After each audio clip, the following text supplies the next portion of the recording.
Hello, and welcome to WECB, the underground sound of Emerson College. Hello, and that was like a perfect transition. The song ended. It was so good. I did it on purpose. It was like cute timing. I was like, yes. But yeah. Well, welcome to the 4th episode of A Study in Purple, entitled The Sign of 5, or Jack Do Be Ripping. If you can't tell who it's about, it's definitely Jack the Ripper. But I'm Hollie.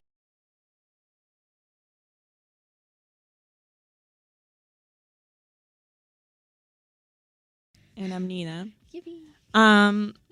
Yeah, and before we dive into anything, we want to give our usual content warning, because this is a true crime podcast, and we are going to be talking about some gruesome stuff like violence and murder and abuse and mentions of blood, especially in this case, and a lot of other triggering topics. So if this kind of stuff isn't for you, please leave. Yeah, we're definitely not going to like the gory details of it, Yes. but because that's gonna be too much. Yes. And, like, let's not do that. And that's why I said mentions of blood. Yeah, I just don't want to ruin your dinner. But yeah. Damn it. So let's just hop right into it. So today we are covering Jack the Ripper, which Whoop, whoop. not a whoop whoop moment.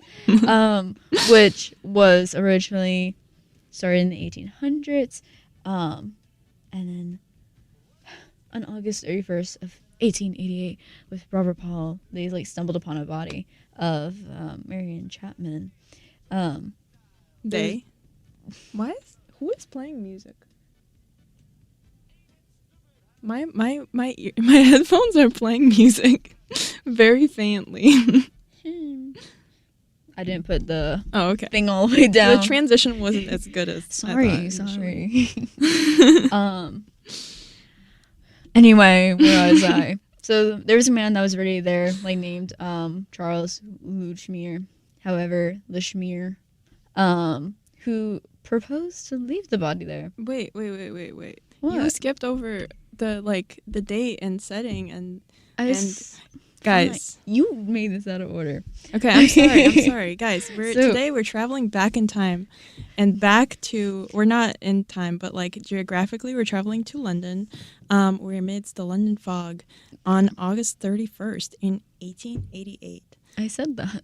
No, you didn't. You said 1800s. I said on August 31st, 1888, Robert Paul. Okay, continue.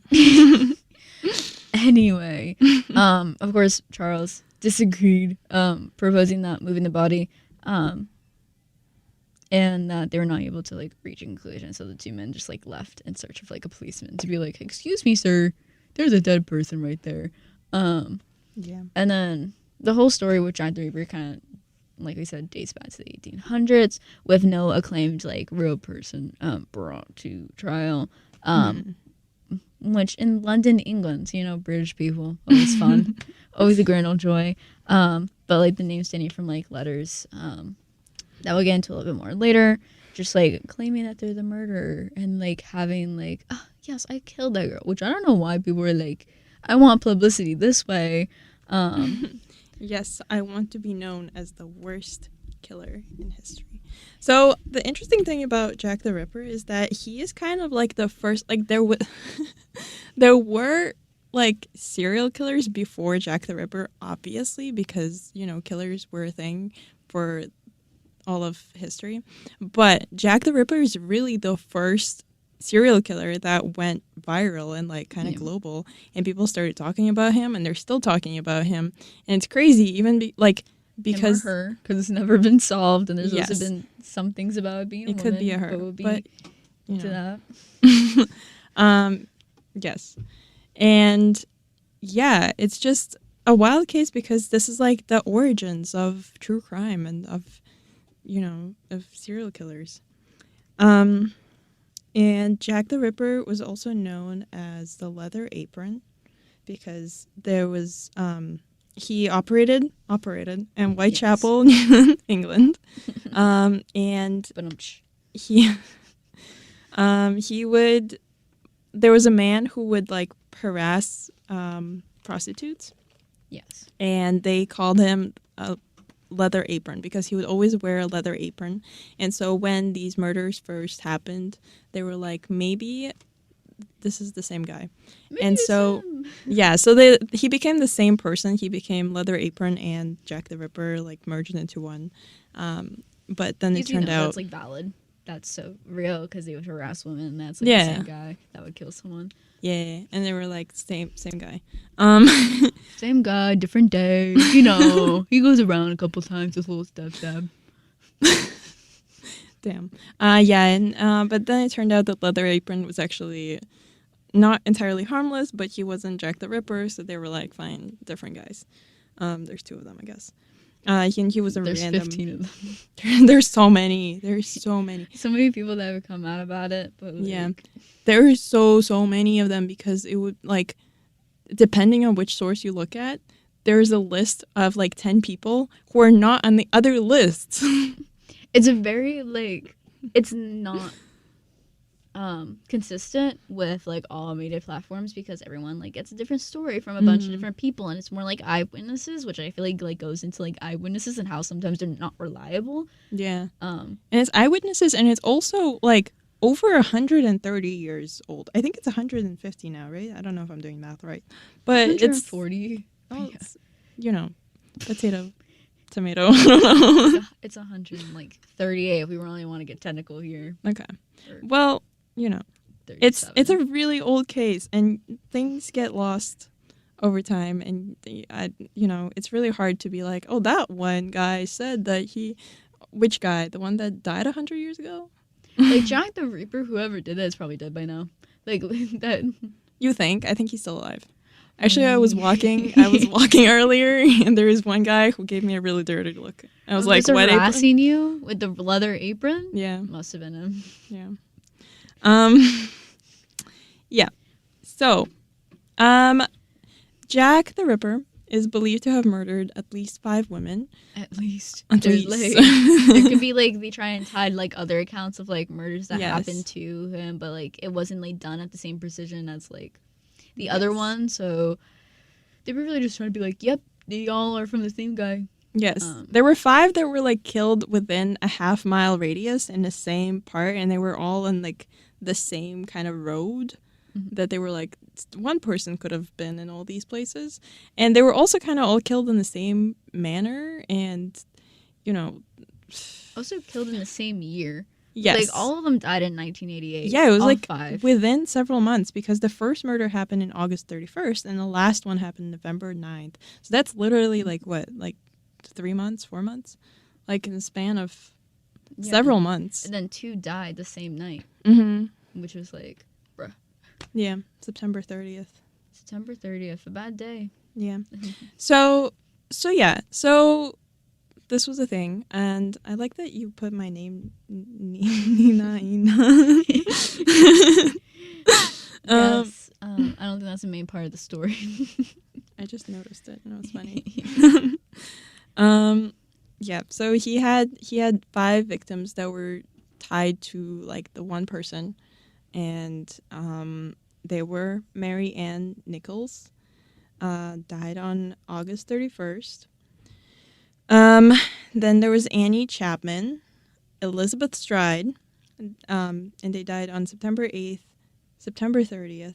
Then there's also Catherine Eddowes, who also died on September 30th, literally like an hour after, well, allegedly, after... There are times, you know, I don't know the technology that they had back then to be able to calculate this correctly, but the technology, I feel like it couldn't be as accurate. Based on the stuff I read, the technology was, her body's kind of cold, so she died she about is 34 degrees. Yes.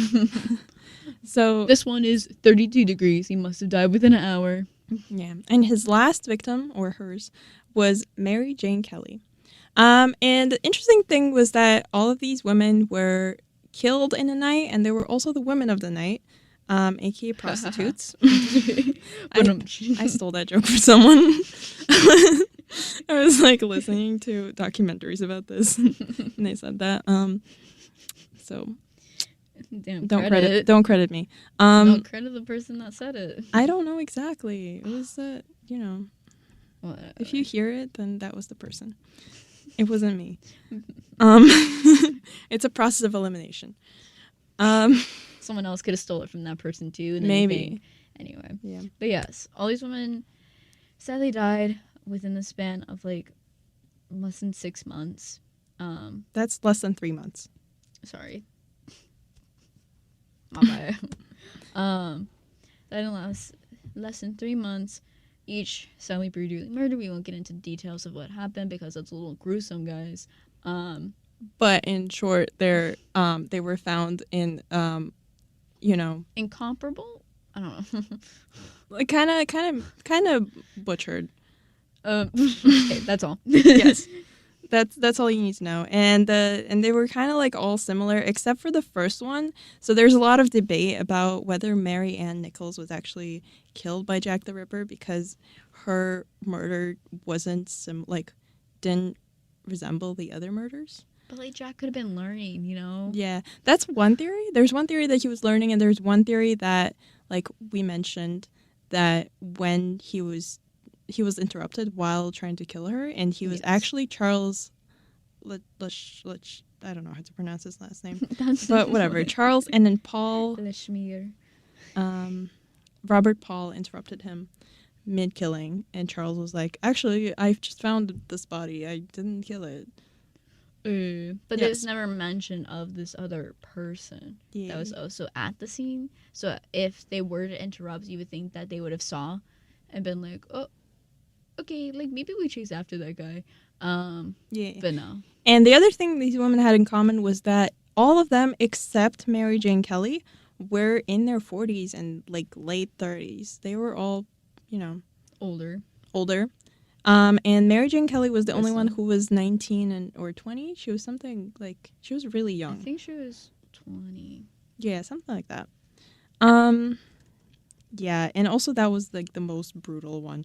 And like, if you want to, I heard that there are pictures of these crimes, like because Victorians discovered photography and they were like, we must take pictures. But they're really, really brutal. So look it up at your own risk. I'm not going to look at them. I don't think it was ever like fully.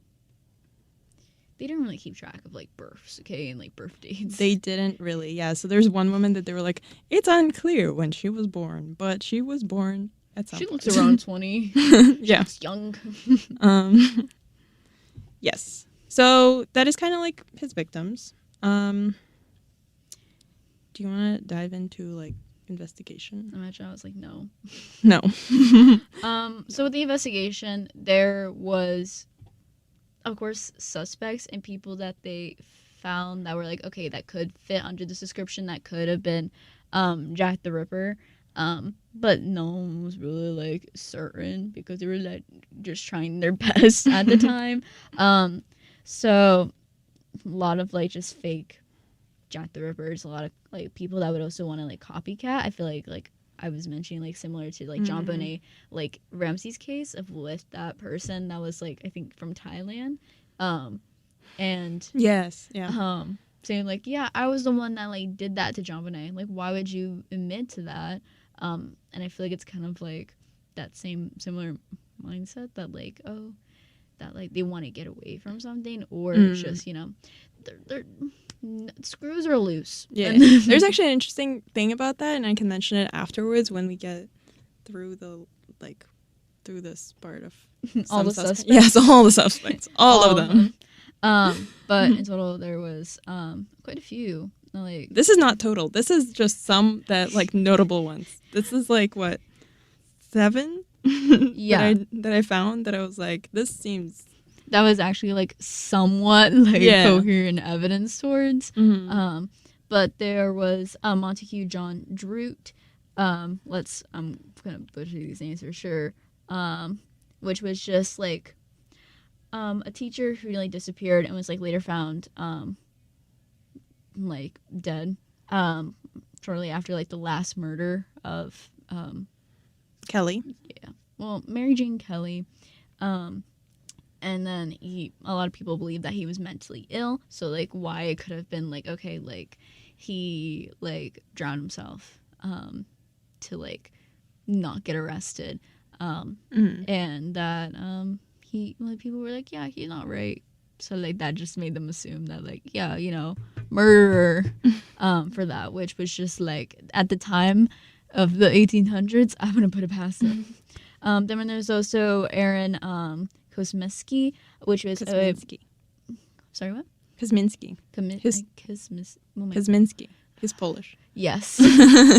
A Polish Jewish barber who was institutionalized in an asylum and had reportedly had a hatred of women. And then like reportedly, maybe that's why they had the asylum, because they're like misogyny in like the 1800s. No, he threatened his sister with a knife, actually. So like, hey, that's why they were also like, what is he capable of? But like a controversial like DNA analysis from like a shawl by like Catherine Eddowes like body suggested, that was like the fourth victim. Yes. Which basically meant like, oh, like you might like have some connection based on the DNA, but also collecting DNA at the time, like what were they doing that was like fully secure? I feel like anything could have been messed up. Like they could have like, oh, he like stepped there once and like now they picked that up. I don't know. It's not the most concrete. Then we also have Sir William Gull, which I feel like is just a funny name overall, but it was a prominent royal physician linked to a conspiracy theory suggesting the murders were part of like a cover-up involving Prince Albert Victor and a secret child with a prostitute, just to be like, just to get rid of the evidence, I guess, of like, having this child like to someone like a peasant in their eyes, and someone lower class. But like Sir William Gull, sorry, the name. Sir William Gull. Apologies to the Sir William Gulls out there. It's a great name. I'm just like, I would love to have a name like that. But you can. For the low cost of being called a suspect. And then we have Thomas Cutbush, a medical student who reportedly had violent tendencies and was later confined to an asylum. I feel like we have a pattern with asylums here. Yeah. There's also a reason of just a lot of like physicians and doctors, because of how the women were murdered, that it was like, oh, it was like a doctor did this and like knew exactly the anatomy of the body. It wasn't like they could look it up back then, so they had to be like experienced at doing that to be able to actually do the job. You know, it's the job. Like, come on. Yeah. Also, a lot of the crimes happened when reportedly somebody would find the bodies when they were on their commute to work. So it's like, yeah. Which is just like casual, you know, like do. I couldn't imagine like seeing a body. Yeah, like imagine that. just you're going to work and that's, I feel like that's not. But I also wonder if that was like normal, because like they had a lot of sickness going on during like those times. Also they lived like what is it called, Whitechapel was kind of known as the slums of England. Really, it was a lot of like prostitution happening. A lot of like people at the time reported that they would like hear a cry murder, like somebody would be like murder, but they would literally go to sleep to that and wake up to that, and they were like, you know, it's just kind of like The Boy Who Cried Wolf. It's always happening. But that's why it's really shocking that this case gained so much popularity, because this was already like a really, really bad part of England, and there was constantly crime and like. So like, why did this one like stick out the most? But this one was so shocking that it literally rocked even this place. Yeah. Godforsaken place. I think because of how the women were murdered, I think it was definitely different, and like I was saying, like I feel like it was very like meticulous of like how it was done. Again, not going into the details, but like very entrepreneur of him.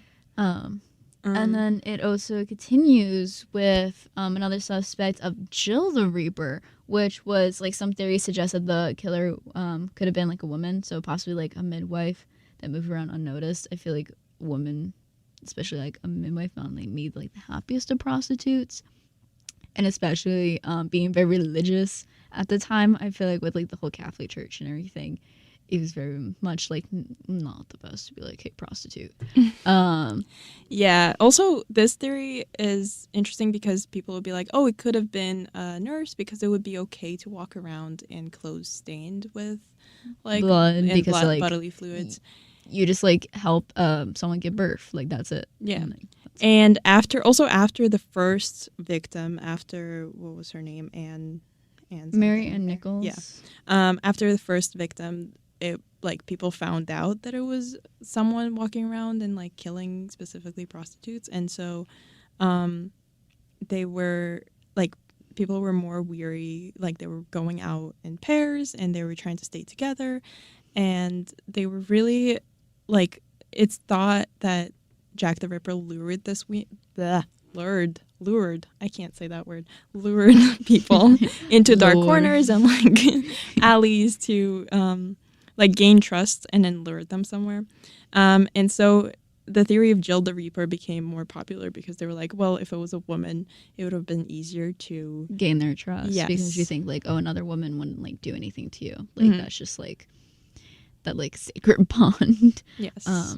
But I feel like if it was a guy, then they could also be like, oh, like just flirting with them, like being like, well, ooh. Actually, most of the victims when they were killed, they were really intoxicated or they were like really desperate for money. So they were kind of like at their, at the, what is it called? Like wit's end? I don't know. And yeah, so they were really like their guard was down. And so I'm sure like if whoever Jack the Reaper was like, oh yeah, I'll give you some money for like these deeds, and then like lure them out to like a private place that was like easily killable, like a nice murder alley, or like if they just wanted like to have him pay for like a good time. I feel like also like a lot of women like make men like buy them drinks for like fun. Yeah, and like just like flirt with the them last girl was behind on rent, and that's why they actually found her because she really needed money, and so that would make sense. And then continuing, we have more suspects, surprisingly. So there's also James Maybrick, which was killed by his wife shortly after the first murder. The last murder. Oh, sorry. The last murder. Yeah. And there's a lot of evidence actually leading to him. There was a diary that was discovered in the 1990s. Yeah. Or the 2000s or something like that. And there was also a pocket watch with his name and the initials of all the victims engraved into it. So was it him, or was he just a copycat that really was like intrigued by this like series of murders? Because if after the last murder he had all these women written down, like that could have been like in a newspaper or like just like set around, because if like it's not that big of a community. Maybe he was conducting his own investigation, so he wrote down initials, and then his wife killed him, and then people found his stuff, and they were like, "Wait, it's him." I don't. But he was think this is a TV show. I don't know if they're all being like, "Yes, I must solve this murder." Well, people were really fascinated with it at the time because this is 1888. And this is like a year before Sherlock Holmes came out, and Sherlock Holmes was known for being like, Victorians were captivated, and they were like, we need to like read I think they this. needed a source for entertainment, and that's also why eventually they had like TV and film and like movies, is so that way, because the rich were like, oh, what do I do with all my money? I don't work anymore. And so they were like developing like these films and whatnot. Yeah. But so this is 1888. I don't think they have films, but they just learned. It started around. It started around. Okay, but I'm just saying, like, the cause, like, they're just bored and always like looking for something. And so I feel like when the series of murders happened that were so meticulous and so like done well, that sure that they we're like, oh, okay, so this is not like the normal just stabbing. Yeah. And then in the last suspect is one we already mentioned, of Charles Lichmere. Lichmere. I don't know what's Lichmere either. Which he was there with Robert Paul when they found the body. And of course he didn't want to move the body. And if he did the murder, he would know that if you move the body, it would be evident that she's dead. Yeah. And from the looks of it, it wasn't evident. And, she wasn't, like, apparently, as the police reports, she was still warm in some places. Ew. I know. Can they stop, please? Yeah, but he didn't want to move the body, and he also didn't want to, like, he didn't make himself known, and he didn't want to testify until Robert Paul mentioned that there was another guy at the scene. And then Charles testified under a fake name, and I think it was his stepfather's name, which was commonly done back then, but also it's really weird because, like, why are you testifying under a fake name? Because they don't want to, like, be tied to them. I get. Oh, that's true. Maybe. Like, they don't want to be, like, part of this. I wouldn't want to be part of, like, the murder scene. I'm Maybe. like, sorry. You know, my stepfather actually saw it, not me. And, like, how are they supposed to check, like, who you were? There was no identification. There was nothing like that back then. So I feel like it was very easy just to get away with it. Be like, actually, Charles Schmear with this guy. Guys, from personal experience, if somebody's, like, reaching out to you and they're, like asking you to testify on something and you want to remain anonymous, don't say that your name is Jane Doe because that's very obvious. What? That's crazy. I'll be Violet Pentagon. What? That's Never worse. mind. That's terrible. What do you mean? I'm pretty sure that's the person from Willy Wonka and the Chocolate Factory. Really? I've never that she watched becomes the blueberry. I don't know. I don't know. I really should know, but I don't know Willy Wonka and the Chocolate Factory. I know that there's 3 of them, and people are upset about Timothée Chalamet. Oh, it's Violet Beauregard or whatever. Beauregard? Yeah. Anyway, that's what I'm referencing. Okay. I want to be her when I grow up. I want to look like a blueberry. Anyway, besides the point. Yeah. So these were like the some of the suspects. There are so many suspects, and everyone has their own version of what happened and their own suspect. Like, literally, I watched some video, and they were like, if you're if you're into ripperology, and I'm like, that is not a science. That is... Who knows? Coin it. Ripperology? Like Jack the Ripper ripperology? No.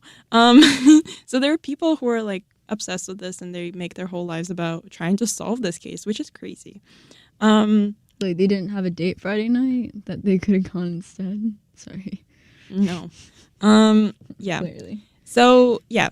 There is a lot of, like, now I'm diving kind of into, like, the evidence. There is a lot of letters that flooded into, into the police stations. Allegedly, they got over 100 letters, and people, like, from the killer, like, I keep saying, like, I don't know. They got over 100 letters, and allegedly from the killer, and those letters include the Dear Boss letter, which is the first one that was signed Jack the Ripper, which gave Jack the Ripper his name. There was the famous Saucy Jackie postcard that mentioned the double event. That just sounds like a drag queen.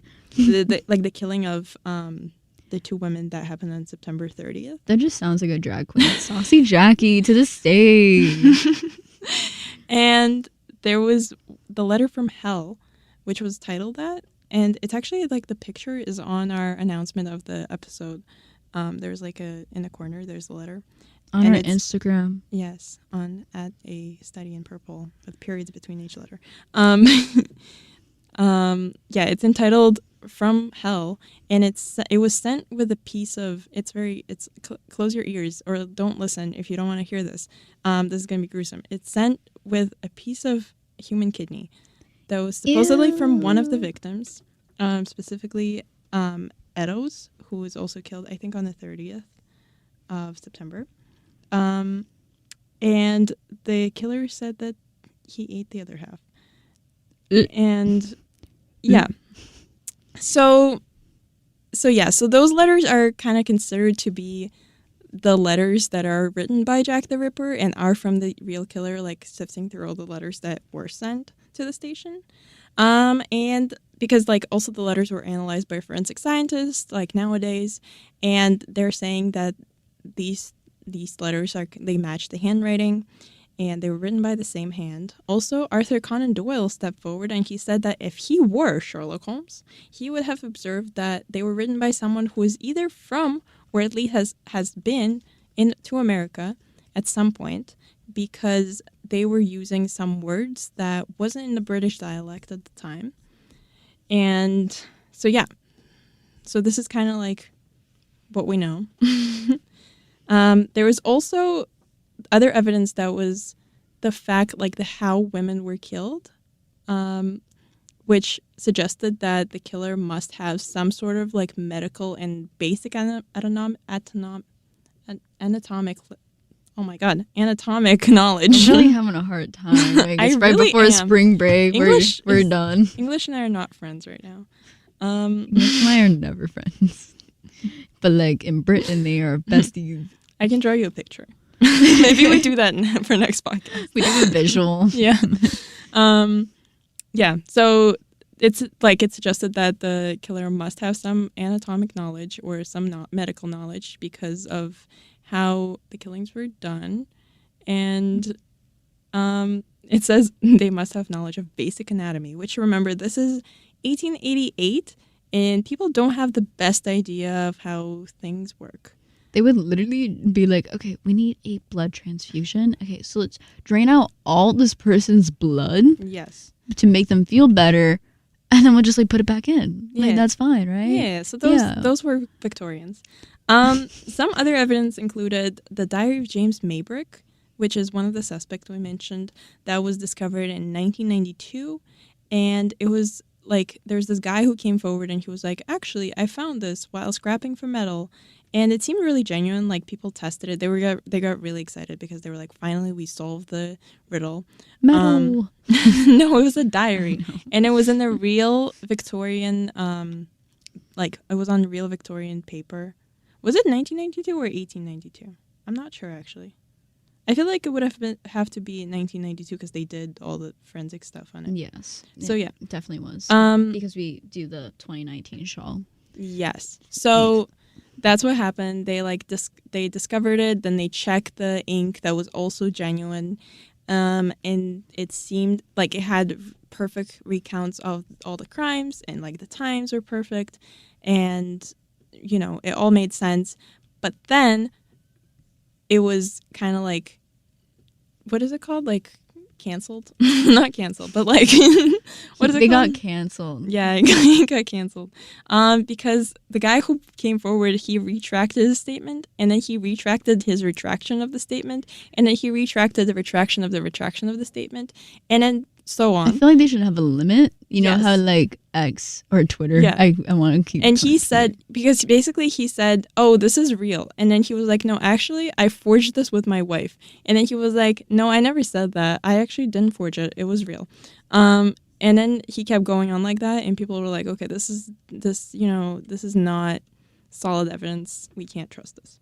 And then there was also a watch that I mentioned earlier that was like also belonged to James Maybrick, that had James Maybrick's name, and it had the initials of all the victims ingrained. And it was a pocket watch that was also discovered, and it was Victorian, but that could have also been forged. And then another piece of evidence was a shawl that was found in 2019. It was like somebody had it in their family, and they tested it. Like, allegedly, it had Catherine Eddowes' blood on it. And her DNA, and then they tested it for like all the DNA, and it matched Aaron Kosminski, who is one of the suspects, and matched his DNA. But the problem with this is that they used mitochondrial DNA instead of nuclear DNA, which is mitochondrial. Mitochondria is the powerhouse of the cell. Yes. I didn't know. Sorry. Mitochondrial DNA is passed down through the mother's bloodline, and over thousands of people share it.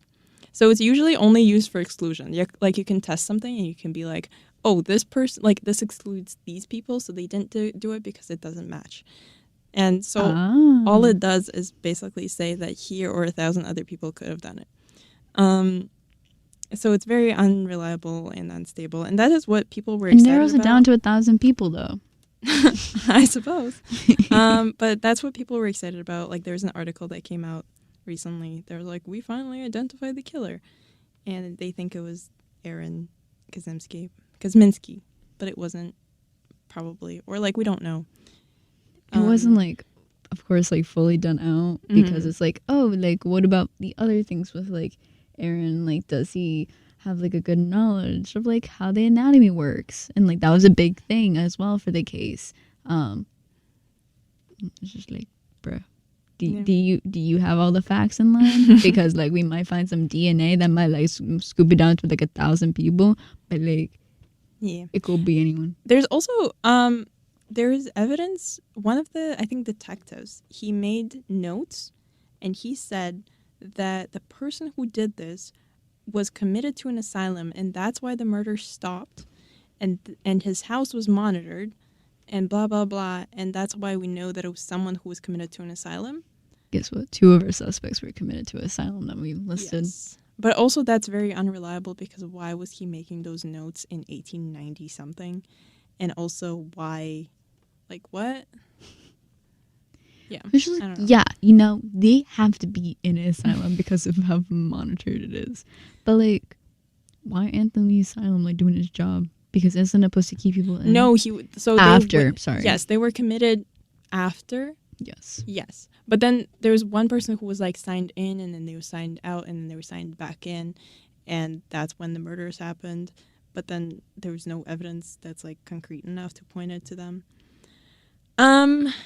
Yeah. So this case is really just, like, you find evidence. It's really based on confirmation bias. You find a piece of evidence, and then you make your own story. It's like one of those, like, YouTube videos that people were obsessed with in 2020. That's, like, make your own journey. It's really choose your own adventure. Yeah, choose your own adventure. That's what it is. Because there's really evidence to support any claim, because it's so non-concrete. Wishy-washy and all over the place because of not having the proper technology back then to be able to, like, figure it out. And yeah, these women just, like, did not have a good time. Yeah. Well, no shit. No shit. Sure. Oh, Sherlock.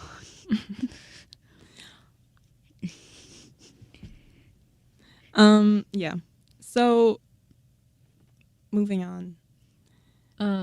Of course, with these, there's really no trial or defense to go along with them, because who would be put on the stand first off, and, like, the prosecutor and what. We made an outline. We make an outline for, like, the cases, and I have, like, specific points that I want to hit, and one of them is trial and defense. And in this one, I pasted the trial and defense, and then I said, I'm guessing no. And there's nothing there. So. Because there's no trial to really go off of it, no concrete evidence, like a certain suspect. They have all these suspicions, but, like, you can't just go off the suspicion. Like, you need more evidence to be able to, like, bring someone to court. So it makes sense. But there were a lot of people who were questioned for a while, but nothing really came of it. Yeah. But going into more of how the overall audience and how the media was impacted by this, like we've been talking about, it's a lot of, like, why is this uproar, especially in this community that was so used to people getting murdered and, like, all these suspicious activities going on. Why did this in particular get so much publicity that caused this, like, outrage? In 1888, which I feel like is, like, what's going on in 1888, that, like, they were bored, okay? You think? They didn't get the internet, you know? They didn't have YouTube videos. They didn't have Nyan Cat. I'm thinking of the joke that's, like, we took kids out of the coal mine. Isn't that when kids worked in the coal mines? Yeah, because the Industrial Revolution. Yes. So they were, but that was more, like, U.S. that was going through the most. Yeah, but, you know, yeah, so it caused, like, an outrage. People became glued to, not their screens, because they didn't have screens, but the papers, and they stayed glued to the news. Ben Franklin making money. Yeah. Sorry.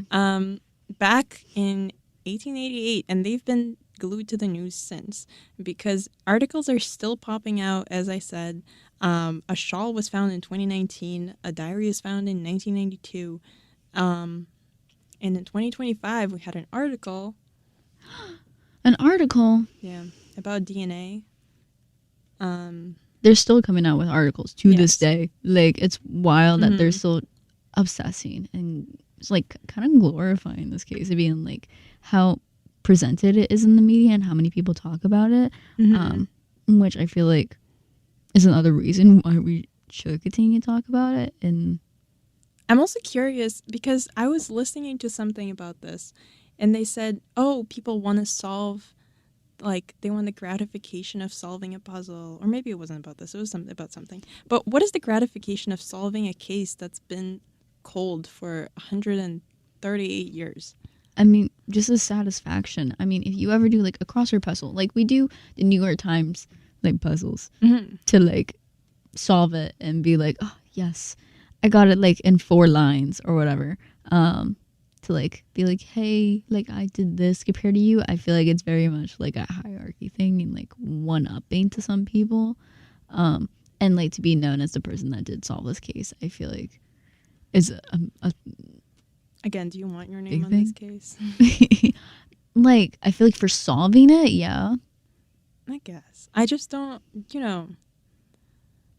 I feel like the New York Times, there's some sort of like, I love that we're comparing this to the New York Times, but the New York Times Sudoku or whatever, you can do it and then it's very relevant to today. And then, you get a short gratification from it and you go about your day. But solving something as big and as old as this it seems something sad. That police wasn't able to do, something that like was as big as it was before the time, and having that lack of technology. If you're able to solve that, I feel like that's like an overcommensement, and I feel like money would be involved for doing so. It also seems so sad. I feel like you can't solve this case at this point. Like, you have to keep it unsolved. Like, if you solve it, you have to keep it to yourself and not tell anyone. By now, the evidence would be pretty much fully gone. Like, the woman, like, are like, no longer with us, and they've been in the ground for a hot second. There's really, like, nothing to fully go off of, but I feel like people still want to come up with these conspiracy theories just for like their own entertainment as to like what would happen, and like diving into this, and like I feel like it's still the thing that people get bored, and now with the use of technology they're able to see other people's theories and like what they thought, and they're able to combine it with their own theories and make something completely different. And some people like to be controversial and like play devil's advocate and say something completely out there, and then there's gonna be people that will follow along with that. There's a lot of like social media threads that are like, okay, for this one Jack the Reaper theory, there's like 1,500 followers that like go along with that, and I feel like it's kind of like a cultist society in that sense. It reminds me of like the this is a bad reference, but it reminds me of the Rapunzel movie, like the Tangled movie, where her dream comes true, and she's like, "What do I do now? It came true." And Eugene is like, "You find a new dream." And this is like, if you solve this, what do you do afterwards? It's just they just fascinate on another case that was not solved. It's the same thing with John Bonet, and it's the same thing with Jack the Ripper, because they just want to obsess about something that like they know probably can't ever be solved, so that way they can we're talking about it. No, as a community can know that it probably can't ever be solved, and so knowing that fact kind of keeps it alive. Well, it does, yeah. It's still being talked about. And I forgot to mention the Arthur Conan Doyle thing, because Arthur Conan Doyle was actually also a suspect. It was crazy. I watched some theories. He was a suspect because people were like, "Oh, he wrote Sherlock Holmes a year after, and he was working on it during 1888. So he was working on it during the murders, and then he wanted to leave a mystery behind because he wanted his name to be known beyond Sherlock Holmes, and that's why he did it. And it's like, but no one's name is known in this case, and also, why do you want your name to be known that way? And he's also a good candidate because, well, I don't think he's a good candidate in general, but he's a good candidate, air quotes, because he was a medical student and he was a doctor, and he was really into true crime, and then he had a lot of opinions about, like, the investigation process and stuff. But that's just outrageous. Like, why are you throwing Arthur Conan Doyle under the bus? I think they would throw anyone under the bus. Anyone that was like somewhat connected around that time was like, yep, them, get them. Because like the leather apron guy, like, yes, it was bad that he was harassing women, and like, hey, he could potentially have been because of like what he was doing to women, but like, you can't just be like, yeah, he's a murderer. Yeah, it's that one. Just because, like, you just don't throw that around. Yeah, it's really like the witch trials. There's also, they threw Lewis Carroll under the bus. They were like, he did it because if you connect the first paragraphs of either his chapters or the books, you will see that it spells out that he is confessing to doing it. Like, that's just a stretch. And then somebody proved it because they wrote a book. I forget who it was, but it sounded really cool and I want to read them. Somebody proved that is not true because they wrote a book, and when you connected all the chapters or all the paragraph, like the first paragraphs, it would spell out that they helped O.J. Simpson, or like they committed the O.J. Simpson murder, and then a connection to our last episode, and then they also wrote the Shakespearean plays. And they so were like, OJ actually didn't kill his wife. Good to know. I'm pretty sure he did. Yeah. So that's just wild.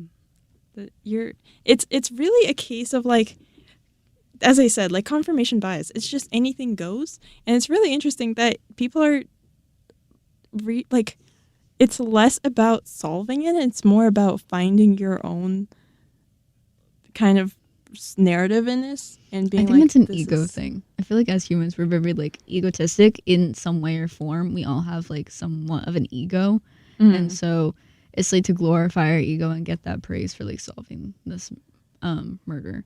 But then you can't fully solve it. You're just connecting random facts and you're like, this is what I think happened, and it's not but imagine reality. You're right. Like, imagine you're the one that like said this and was like, I knew it all along. I told you so. And it's crazy. There's people out there like that. And I'm like, bro, calm down. See, for that, you would need to know what actually happened. And that is just not a possibility. Were you alive in 1888? I don't think so.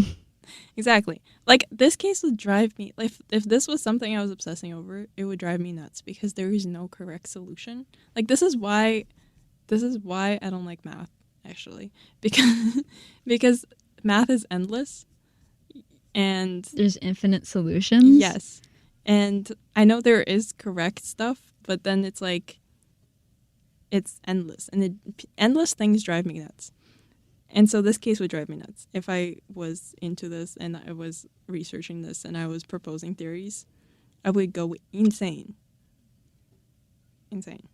But people like that. I feel like this is also why some people got admitted to an asylum, because they were trying to piece this together and they were going insane. Like that diary with what's his name, James Maybrick, that like he had all these things and that there's a diary, and then eventually like his wife killed him.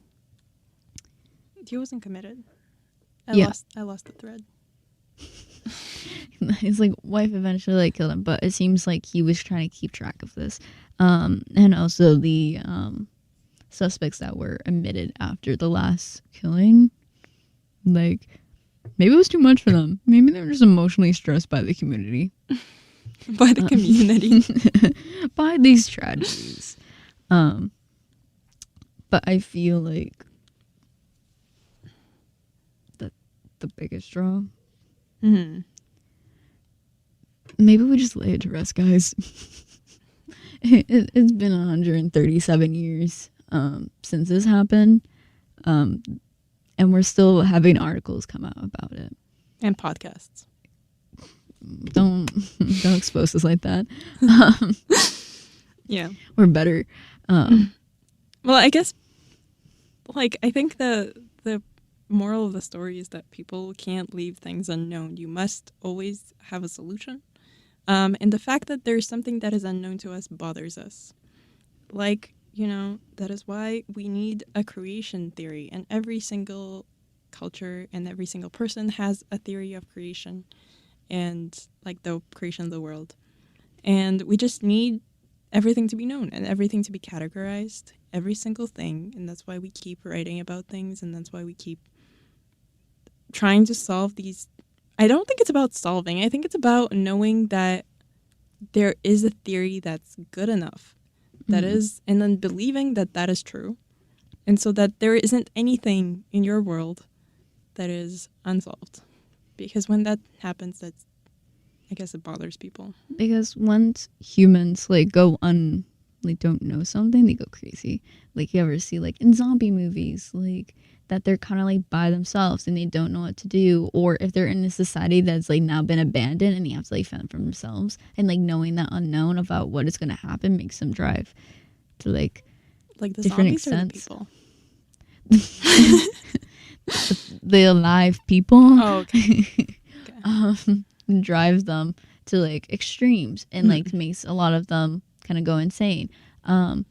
Which, if you ever like read or watched The Mist, that's basically what the people do with not knowing what is in the fog, is that they're inside the grocery store and like they're going crazy because they don't know what is out there, but they see that the people around them, if they go out there, they're dying or something happens to them and they don't come back. Is that the Stephen King book?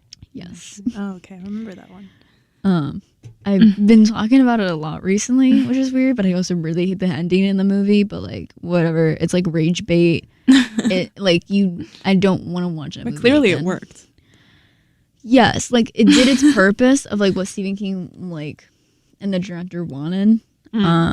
Because like Stephen King just had them like going into the fog at the end, and like that was it. Like there wasn't like a real conclusion, but like this ending just like sucked. If you watched the movie, I just like never want to watch the movie again because of that ending, or like I know what happened, so then you're emotionally attached to these characters throughout. Yeah. Wait, I need to get this right. Because someone's gonna be very mad at me. A little tippy tappy on the computer there. Okay, so yeah, I think as Socrates said, sometimes we have to admit that we don't know, and that's all you know, that you don't know. But people don't like not being in the know. Yes, and like maybe it's controversial, but that's also like why we have religion a lot. And that's okay. Sometimes we just don't know who Jack the Ripper is, and that's okay. And we have to move on and just, deal with the fact that, like, hey, maybe we can't solve everything. Yeah. I feel like there's so, like, high expectations about, like, oh, like, what every generation is supposed to do. Like, we're supposed to have flying cars by now. Yeah, where are the flying cars? I don't know. Apparently the world was supposed to end in 2011. When did that happen? Don't say that. We are in 2025. It is 14 years later. It definitely I don't think that's the thing you should be mad about. I'm not mad about it, but I feel like it's just like that, oh, like this is what's supposed to happen, and just like setting up those expectations, and like people don't like being let down. People don't like change. It's like a very apparent fact in like life. And I feel like they will forever be like, I can solve this. I know this is what happened, and I know this is what's like happened to them, and just having that in the back of their mind to be like, hey, like there was a reason for what happened, and like this is the reason, to like have that overall like bow on a present and like just top it off. Yeah. We do have to wrap up, but oh yeah, and we won't see you next week either because it's spring break. But we're not coming on. Yes, Sorry. but think about how sometimes it's okay to not know, and that's all you know. So don't be afraid to raise your hand in class, because even if you don't fully 100% know the answer, just say it. You're probably right. Yeah, and the professor also doesn't know. And actually, we don't know anything. Actually, the world. What do we know? Are we actually even saying facts about Jack we the don't Ripper? know. We're gonna give people like depression going into spring break. Like philosophical, like, existential life crisis here. Yeah. And we don't know. But also I have a happy announcement to make. Now we have a YouTube. And so if you ever missed our podcast, which I don't know why you would. Yeah, or if you weren't with us before now, then you can go and check them out at our YouTube, which is A Study in Purple, and it's also linked in our Instagram, which is study in purple. Yes. Go. So yeah, and it has our little emblem on it, like the Study in Purple. It's us as caricatures. So please go follow us and subscribe to us on YouTube. And we will see you in 2 weeks with a new story. Thank you so much. Have a good night. Thanks for joining us.